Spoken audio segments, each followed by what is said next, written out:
ये आज भी वही घटना घटी। राहुल गांधी, हम लोग वहाँ पर जो विरोध प्रकट जो कर रहे थे, लगभग 35 से 40 मिनट पहले से ही विरोध, करीब 10 बजे हम लोग पहुँच गए थे। और भारतीय जनता पार्टी की राज्यसभा लोकसभा के मिला के लगभग 300 से अधिक सांसद थे।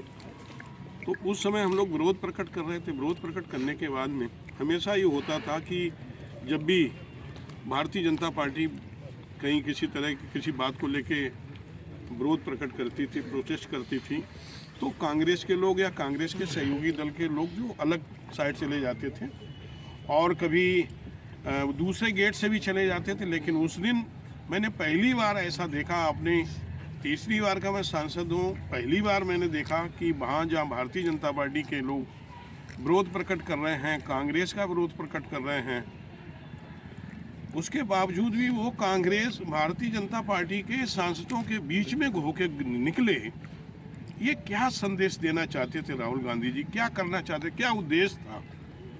उन्हें मालूम था कि वहाँ हम जाएंगे तो जरूर इस तरह का कहीं न कहीं, और हम जब सीढ़ियों पर खड़े हुए हैं, प्लेन स्थान में खड़े होते तो धक्का मुक्की होता तो थोड़ा बड़ा, जब सीढ़ियों पर खड़े हैं और सीधे सीधे सामने से धक्का लगेगा तो क्या हो सकता है, वो भी जानते होंगे। तो ये तो वही बता सकते किस उद्देश्य के साथ आए। अभी तक जब तक मैंने देखा, मैंने तो याद संभाला और लोगों से भी मैंने पूछा कि पहली बार ऐसा हुआ कि कोई भी जो विरोध प्रकट कर रहे हों उनके लोगों के बीच में घुस के आए हों चैलेंज करने के लिए। ये पहली बार मैंने देखा इस तरह से धक्का देते हुए आए, और जिससे है कि 2 सांसद गिरे तो गिरे, चोट लगी तो लगी, लेकिन ये शर्मसार करने वाला कृत्य उन्होंने किया।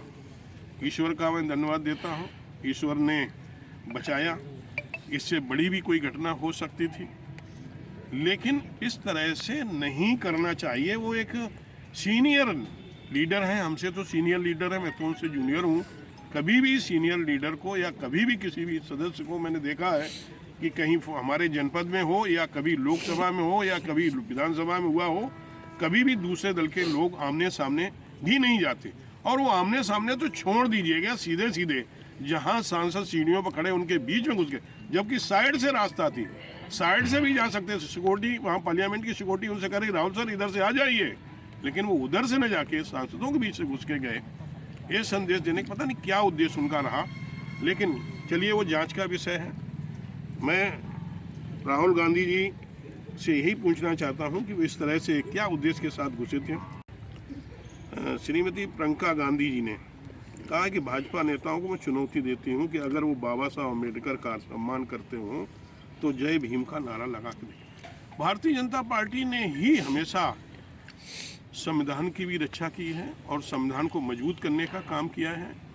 माननीय मोदी जी जब से देश के प्रधानमंत्री बने हैं, आपने देखा है कि बाबा साहब के 5 जगह भव्य दिव्य उनके जो स्मारक बनाने का काम, पंचतीर्थ बना के एक इतिहास रचने का काम किया है।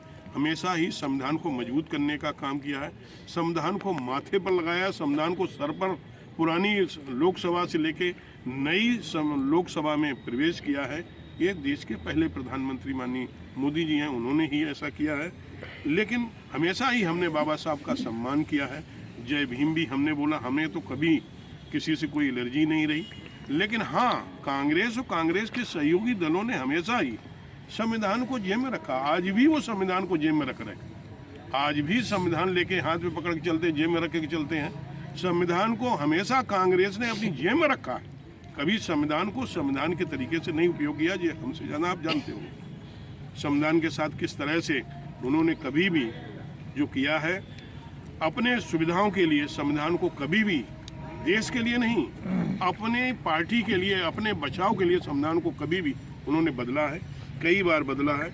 और हमेशा ही बाबा साहब भीमराव अम्बेडकर का अपमान किया है, कभी सम्मान देने का काम नहीं किया। भारत रत्न देने की बात आई तब भी कांग्रेस ने नहीं दिया। कांग्रेस ने अपने परिवार में, अपने लोगों को अपने परिवार के में तो बांटने का काम किया कि बाबा साहब को चुनाव हराने का भी काम जो किया है वो कांग्रेस ने ही किया है। कांग्रेस की सरकार में बाबा साहब का इतना उत्पीड़न, शोषण किया गया जिससे बाबा साहब ने दुखित होके और उसे इस्तीफा दिया था, रिजाइन दिया था। और जब लोगों ने कहा भी था तो पंडित जवाहरलाल नेहरू ने कहा ऐसे लोग